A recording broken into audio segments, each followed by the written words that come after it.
I was assigned to what was called the long-term investigative unit of the undercover team, which meant I did long-term investigations of people who were moving weight, meaning large amounts of illegal substance, whether it's cocaine, heroin, oxycontin. And much of what I did involved the paper trail. But why I was doing the long term is because long term took patience. Long term investigation takes patience. The people who are on the side of dealing kilos of cocaine or heroin or methamphetamine are pretty smart characters.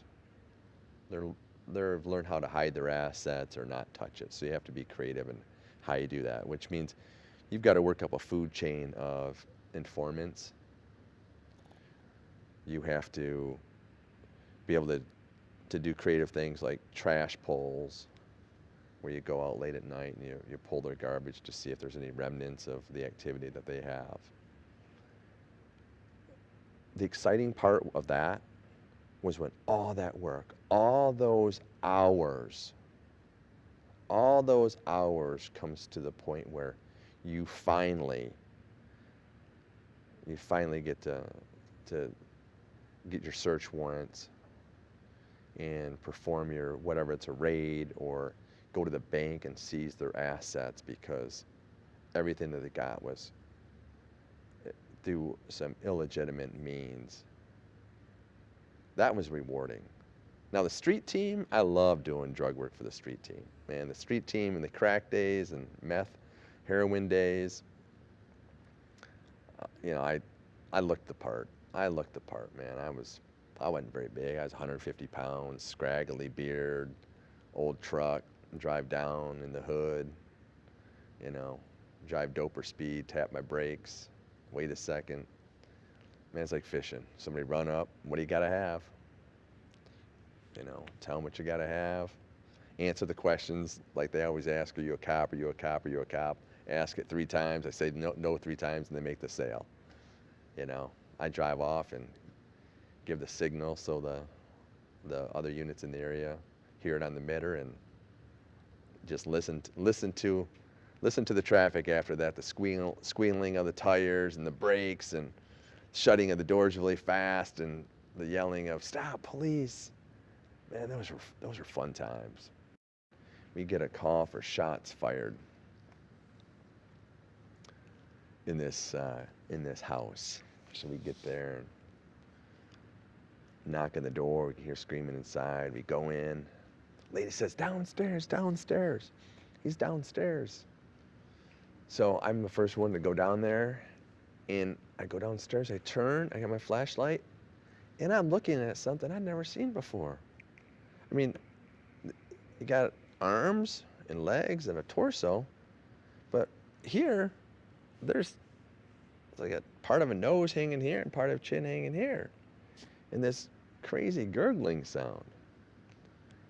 So I'm like, oh my God, what is that?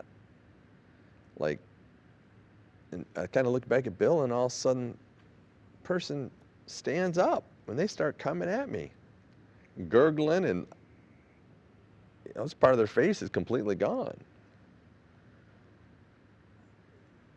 Man, I, I just,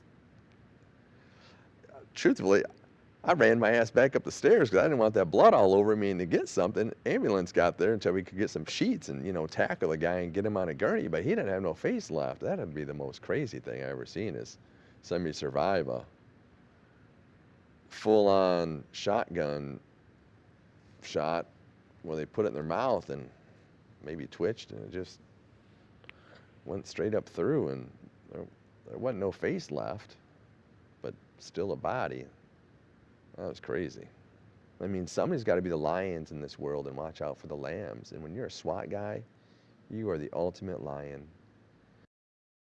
SWAT was a mix of it, but I mean, excitement came in.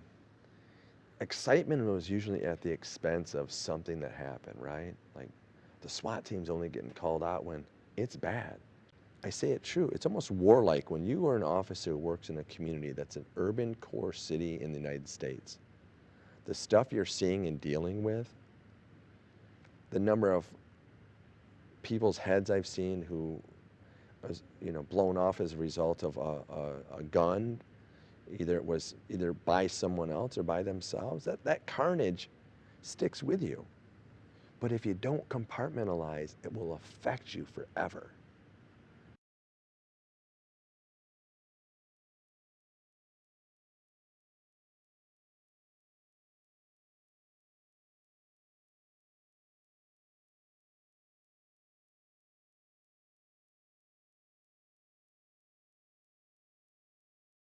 My SWAT team commander came to me and said, "Hey Shane, FEMA's calling. There's an all call to New Orleans.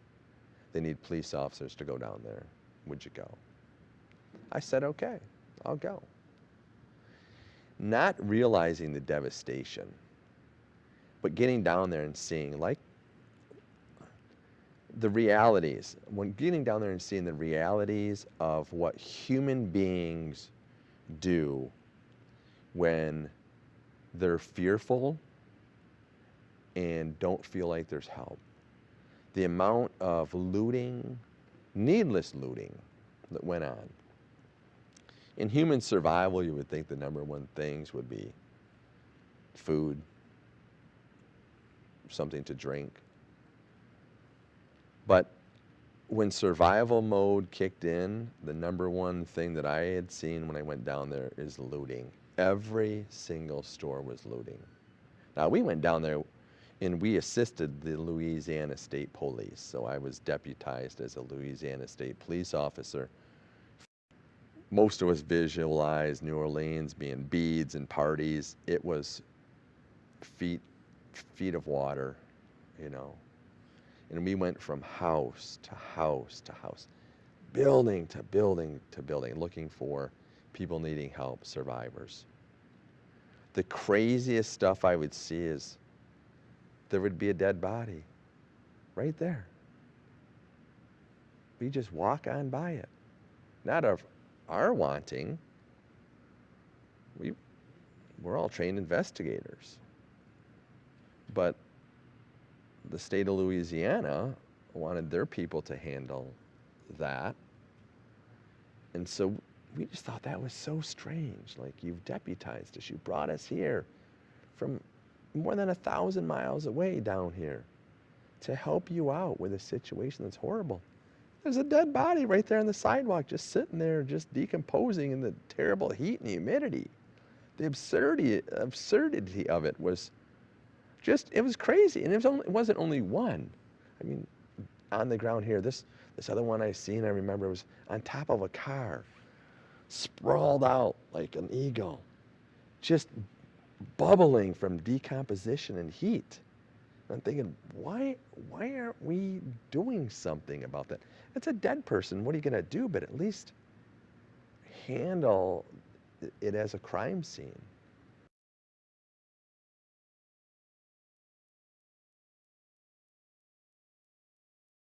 We on the SWAT team, you're about giving the business to the bad guy in a lawful way, but somebody's got to do that business too.